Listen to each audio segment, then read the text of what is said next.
Hello বন্ধুরা, আসসালামু আলাইকুম। রাজমিস্ত্রি ডেইলি ব্লগের পক্ষ থেকে আপনাদের সবাইকে জানাই শুভেচ্ছা। আশা করি আপনারা সবাই ভালো আছেন। বন্ধুরা, আপনারা দেখতে পাচ্ছেন আজকের ভিডিওটা হবে আমাদের এই যে গাঁথনির সাথে যে গ্রেড বিম হবে, এই গ্রেড বিমের শাটারিং হবে। আপনারা দেখতে থাকুন, ভিডিওটা দেখতে পাচ্ছেন। তপন ওপরে পাইপ তুলে দিচ্ছে, সামনে বিটের কাজ করবে শাশু ভাই, তাই পাইপটা তুলে দিচ্ছে। এই যে কোলে রাকিবুল ভাই আমাদের গ্রেড বিমের 5 ইঞ্চি গাঁথনি আছে, আমাদের হবে 10 বাই 10 ইঞ্চি ঢালাইটা, তাই আমাদের আর 5 ইঞ্চি শাটারিং করে নিচ্ছে। দেখছেন তলির জন্য 5 ইঞ্চি তক্তা সেট করে নিচ্ছি আমরা কলমের সাথে। দেখতে পাচ্ছেন আমাদের শাটারিংয়ের কাজ চলছে বন্ধুরা। এখানে গ্রেড বিম ঢালাই হবে, তাই আমরা শাটার করে নিচ্ছি। দেখতে পাচ্ছেন আমাদের তলি লাগানোর কাজ প্রায় শেষ পর্যায়ে। দেখতেই পাচ্ছেন বন্ধুরা, ভিডিওটি ভালো লাগলে কমেন্ট করে জানিয়ে দিবেন। এই যে আমাদের তলি মারা কাজ শেষ।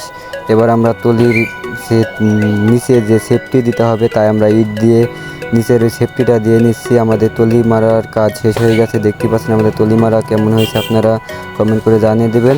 আর ভোগের পার্টিশনে 10 ইঞ্চি তলি হবে, তাই আমরা অ্যাকুরেট করে খুঁড়ে নিচ্ছি কলমের মাপে।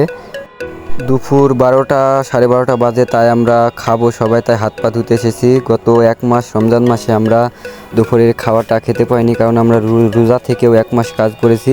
রোজার মাস শেষ, এবার আমরা দুপুরের খাবারটা খাবো। দেখতে পাচ্ছেন আমাদের খাবার খাওয়ার জন্য হাত পা ধুয়ে নিচ্ছি বন্ধুরা। দেখতে থাকুন ভিডিওটি। এই যে বন্ধুরা, আমরা খাবার খাওয়ার জন্য রেডি হচ্ছি সবাই। গোডাউনের ভিতরে আমরা এখন সবাই একসাথে বসে খাবো।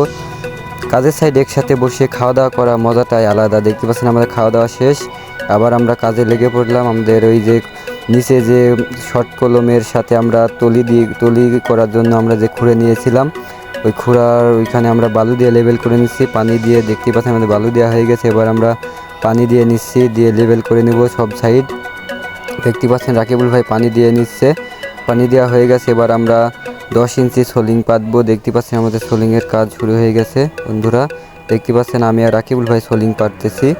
এই যে বন্ধুরা, আমাদের এই লম্বা সোলিংটা আগে আমরা পাতে নিচ্ছি। লম্বা সোলিংটা পাতানো হয়ে গেছে। এবার আমরা মাঝের যেসব সোলিংগুলো আছে ওইগুলো পাতবো বন্ধুরা। দেখতে পাচ্ছেন আমাদের মাঝের ওই সোলিংগুলো পাততেছি। এর উপর দিয়ে আমাদের গ্রেড বিমে ঢালাই যাবে, তাই আমরা লাইনটা অ্যাকুরেট করে 10 ইঞ্চি সোলিং পাতিয়ে নিলাম। দেখতে পাচ্ছেন আমাদের সোলিং পাতানো হয়ে গেছে। ভিডিওটি ভালো লাগলে সবাই লাইক, কমেন্ট এবং শেয়ার করে দিবেন।